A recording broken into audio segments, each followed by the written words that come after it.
Hi guys.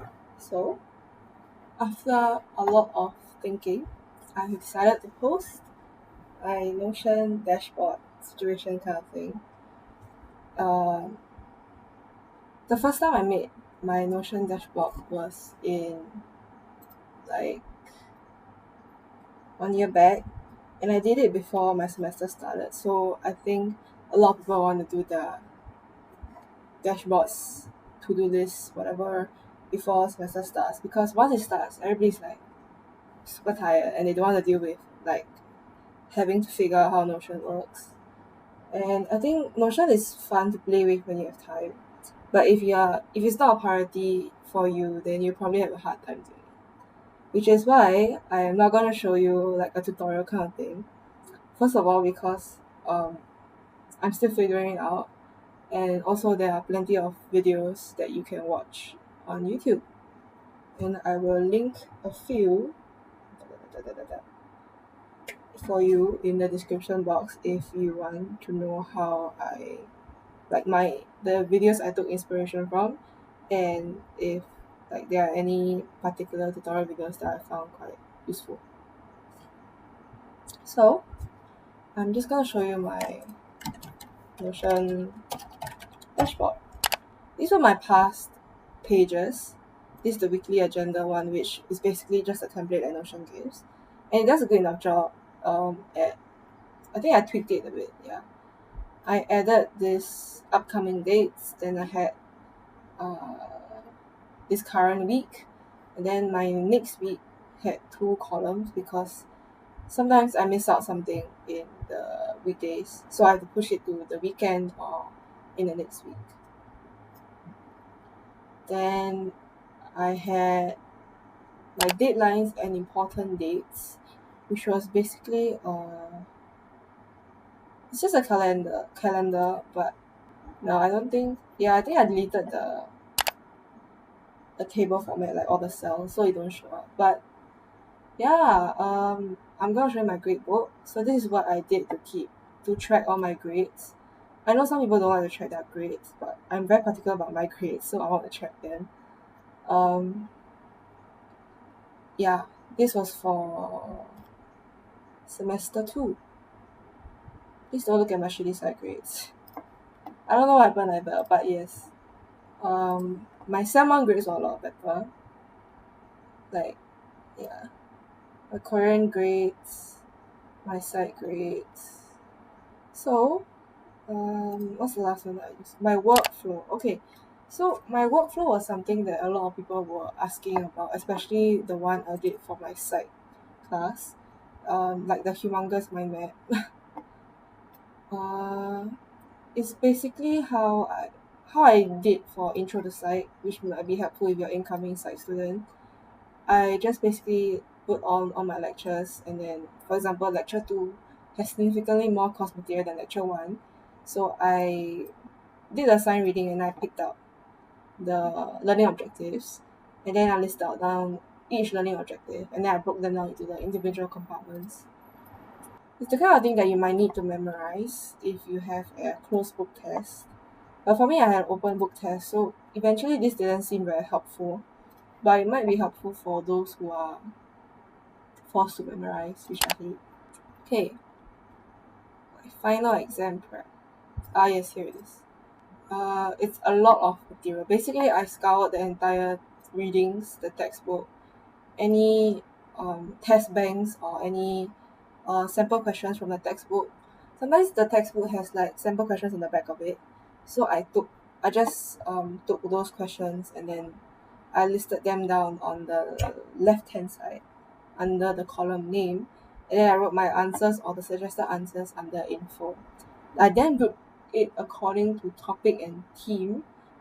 Topic was helpful for narrowing it down to the base like chapters, because I had an open book test. So if I wanted to refer to any, I think I had an open book test. I can't actually remember, but if I am trying to like beef up these answers, I can just open a textbook and then just like see like which chapter I need to jump to for this question. But eventually, I remember in the exam, the theme part was more helpful because there were a lot of nature versus nurture questions for me, and I had to like compare certain, for example, there was like a developmental question, then you had to compare between adults and children, that kind of thing, and then I can just click on continuity and discontinuity and find everything that's related to it. Yeah, I used the board view. They assign everything according to the property. So this is by the topic property, yes. So I can find most of my stuff here. So this is everything that I kind of wrote, put together based on the textbook. Because sometimes in the textbook they give you examples. So I basically just sieved out those examples. Yeah, and that was my past Notion setup. So now I'm just gonna show you my dashboard. I have a huge non-Apple, non-Windows icon, and I think like this obviously a lot better than having the icons they provide, because I use both an iMac, an iPhone, an Android, and a Windows laptop. So sometimes the emojis don't translate, so I end up with those like boxes. So what I did was I found images on Notion.vip. I copied the image address and then I hit it in this link to embed it as an emoticon. I have no idea. Anyway, I just kept the title simple. I put dash, I put 2021. I also have a couple of playlists on the site. I have 2 Spotify tracks, like just single tracks.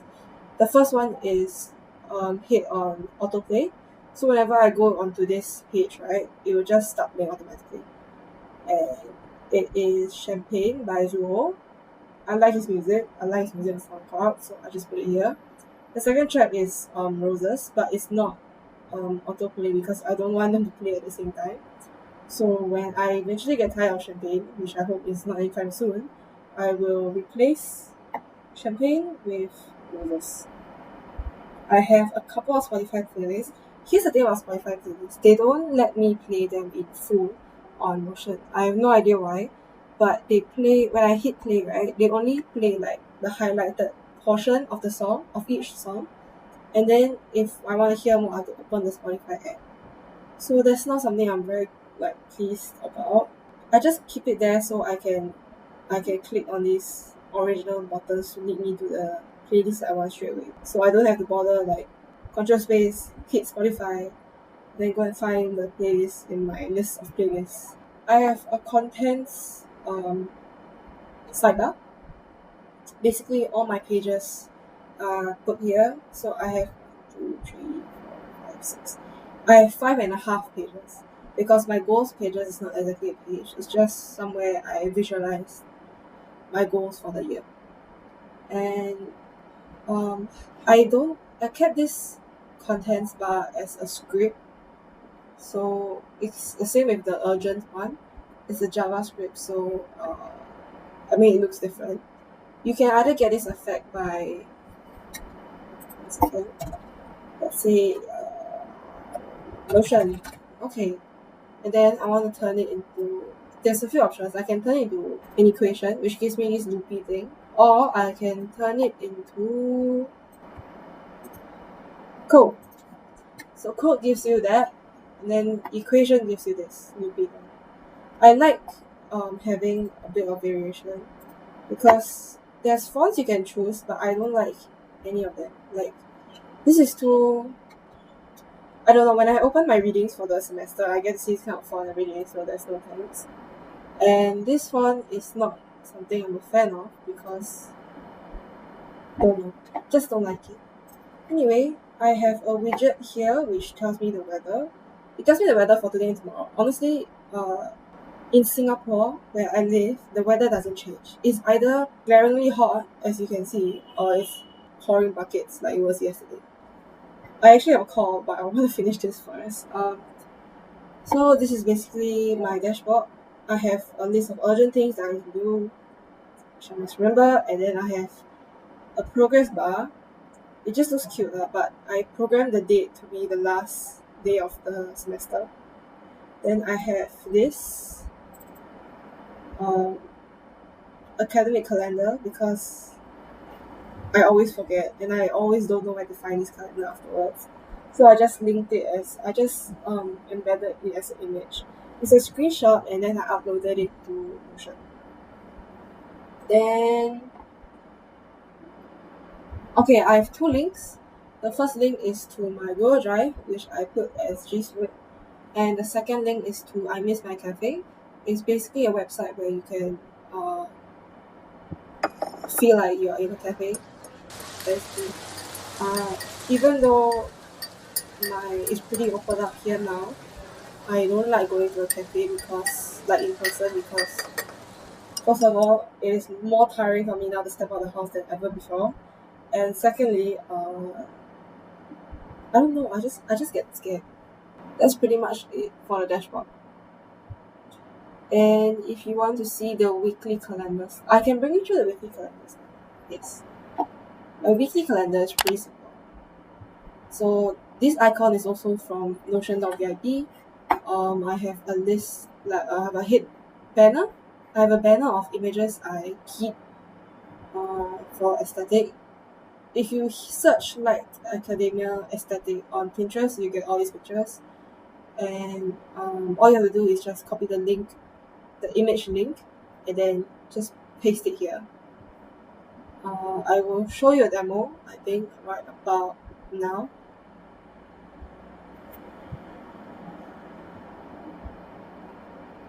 Okay, and then this is my weekly calendar, which I don't use now because uh, I have no purpose for it, and I will start using it once the semester starts. And then weekly goals, I have two. Monthly goals, I have two. Then I put this as what's this called? As marked as code, so that I remember to change them every week, which I most likely forget. But it's fine as long as it's functional. So, uh, some of my classes actually got confirmed yesterday, and I can key them in now. But I'll save you the time of me like showing you that. And yeah, I have a monthly calendar as well. Yeah, there's nothing else for this. So I have a monthly calendar. This is in table format, but I can change it to calendar view.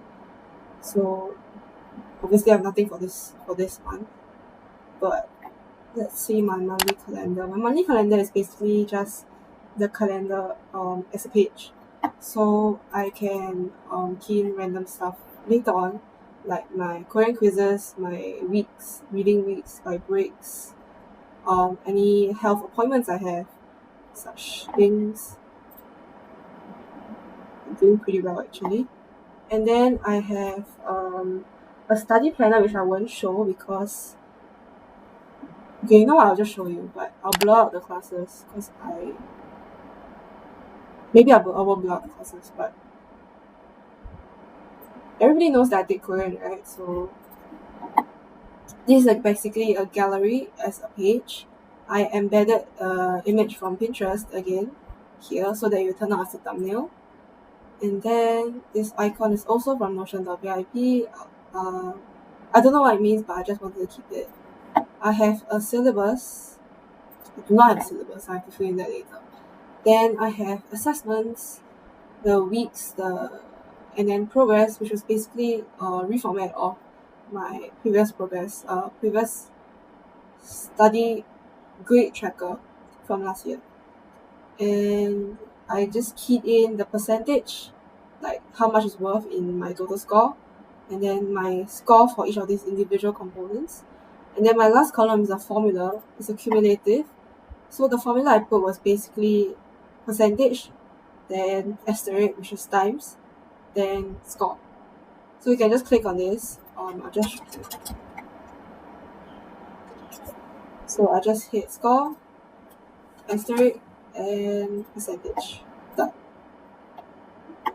So you want to hit the sum on this, so they'll sum up everything for you. Obviously, things like tutorial participation, you won't be able to do it, but you should always try for 100%, which I do.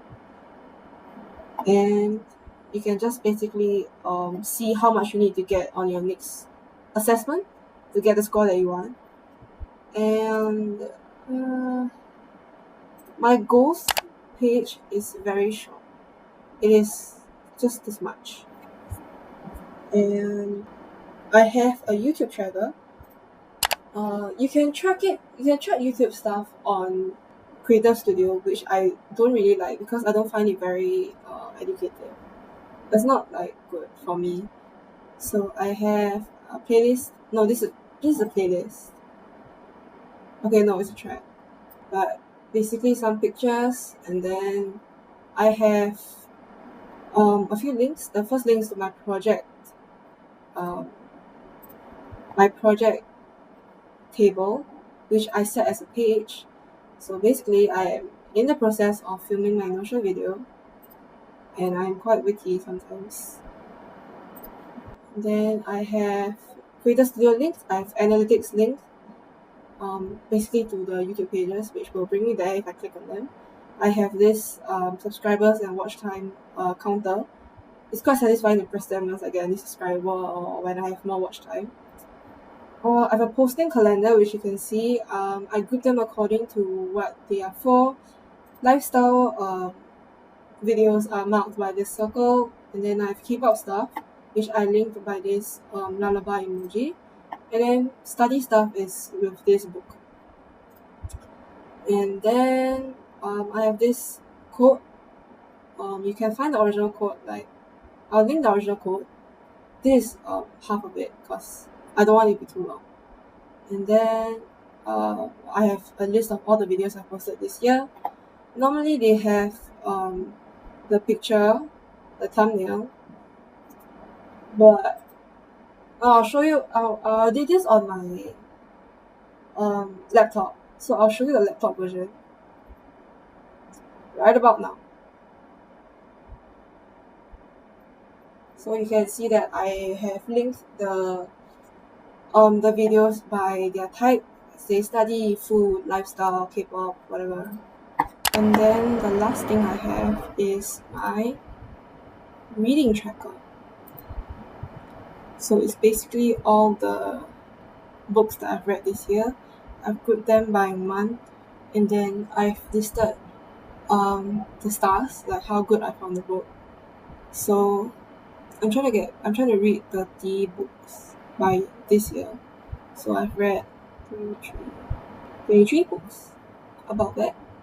I haven't read anything in June because I'm busy with my work, but it's also because I didn't have a good experience reading books in May, because as you can see, only one book did exceptionally well, and then the rest were middling. And that's pretty much it. I actually have to go to work now, so that's pretty much it for this video. I hope you found this video fun. It's been interesting, and I hope you learned something. I'll link everything that I talked about, including the codes, the tracks, the playlist, Notion VIP and Indify, if you need more help. I'll link I Miss My Cafe also, and then if you all have any questions, just let me know in the comments and I'll reply you ASAP. I hope you have a good day and stay safe and healthy. Bye bye.